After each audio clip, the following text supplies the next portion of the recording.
Good morning, everybody. Welcome to Broyans Farm. I'm starting out today tilling the high tunnel. I got my pap tiller there behind me. We want to do a soil sample of both high tunnels because we just want to know what kind of nutrients we have in the soil and what it's going to need for this upcoming season. So Dad went through, got that, and then while he was coming through here and doing that, he also spread fertilizer only on the row where I'm going to be tilling.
Down here at the lower high tunnel, Dad's working on putting lime and fertilizer onto these rows now.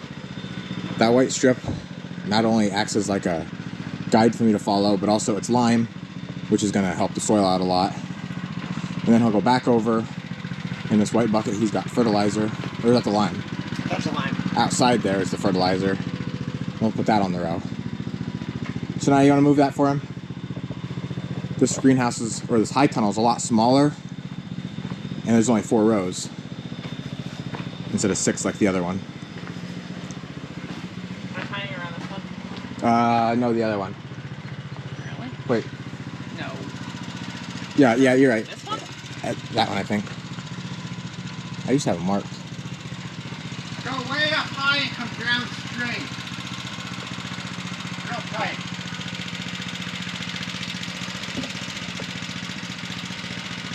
You have to mark it out perfectly because this is where I'm going to make my row, and then off to the side here, which is the high side, that screw there is where the drip line is going to go. And when we're cutting down through planting the tomatoes, we don't want to hit that drip line.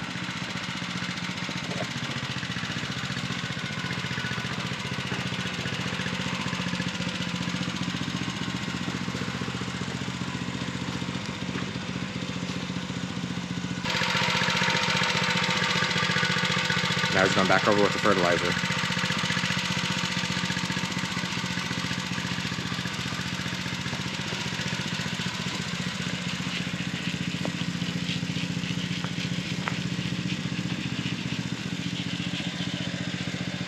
I'm like a regular fertilizer spreader. Look at how accurate I am.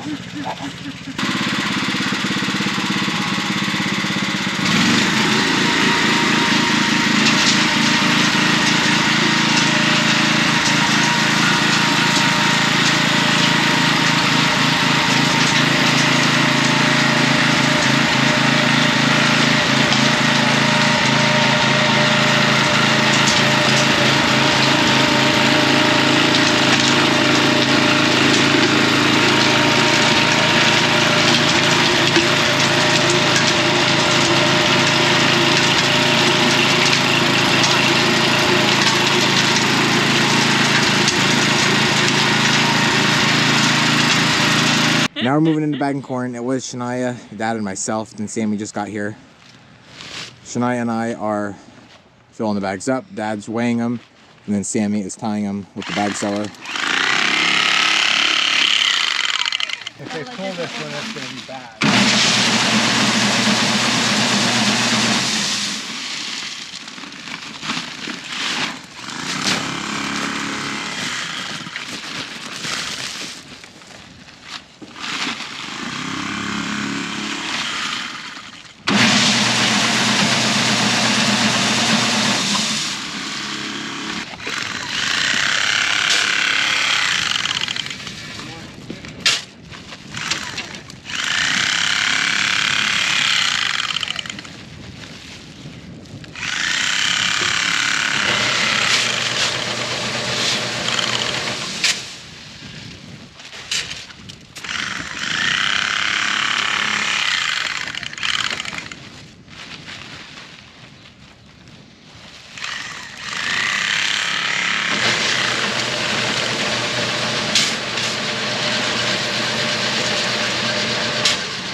It's the next day. I didn't get to show you guys the high tunnels after I got finished with them just because we had a lot of jobs to do and I wanted to get right into bagging corn. So in here, it actually went really well. I was afraid just because of how thick the rye was in certain areas. But I went up, or I actually went down and back up. So 2 passes in the same row, and it got down real deep, just like I wanted. You can see that. I can go way down there. And so now we're gonna let this sit for a week, and then I'll come back through again and till it one more time. Probably only go over each row once at that point. And then we're gonna lay the drip lines and lay the fabric over and get ready to start planting. We don't have heat in that high tunnel, so we don't wanna plant too early because then we have to really watch when it freezes, get heaters in there, and it just makes it a big pain. So we try and wait till like first, second week of April to start planting in there. And even then, we still have some cold nights we have to watch, but not as bad as it is right now. Even though right now we've been having some really warm temperatures. Here in the greenhouse, we just got all the hanging baskets hung now. So we have that big section emptied and this big section over here emptied. So that means I can start spacing all the pots again. And today's gonna be kind of like a rainy or cloudy day, so that makes it really nice for me. I can be in here all day and it's not extremely hot. First things first, I gotta get the covers off of all of the seedlings. Can't wait to see what's coming up. I'm hoping I can take some stuff out of here today.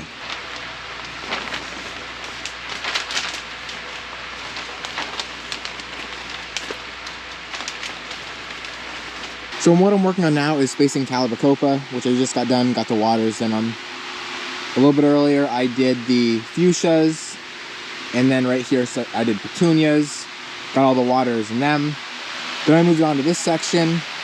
I got all of our mints, which is chocolate mojito, pineapple, and strawberry, which is that whole table there.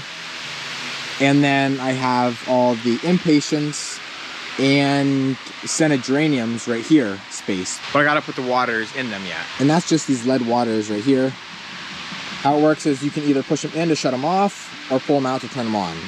At the end of the season, we pull them all out so they drain, they don't freeze, anything like that. And I'll just kind of go through here, lay them in there as nicely as I can without them laying over top the pot.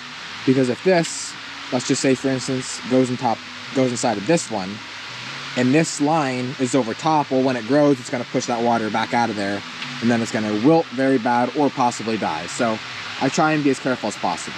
Over here, number 2, Sammy's working on transplanting. Right now she's working on spearmint. We grow 2 different kinds of mint from seed, which is the peppermint and spearmint, obviously.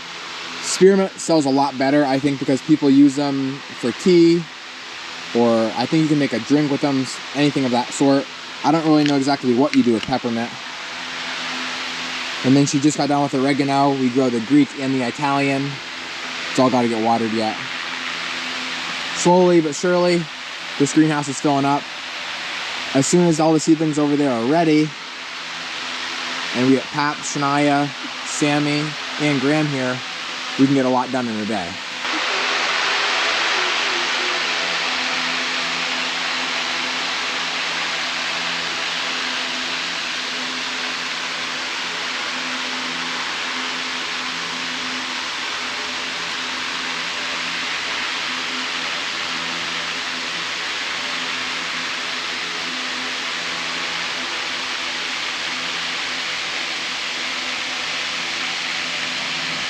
It's coming towards the end of the day, and it's that time of the day where it's kind of hard to figure out how far we should have the doors open, because if the sun comes out, it gets very hot, and if it goes in, it gets too cold. And so we just closed up, and of course, like I said, now the sun just came out.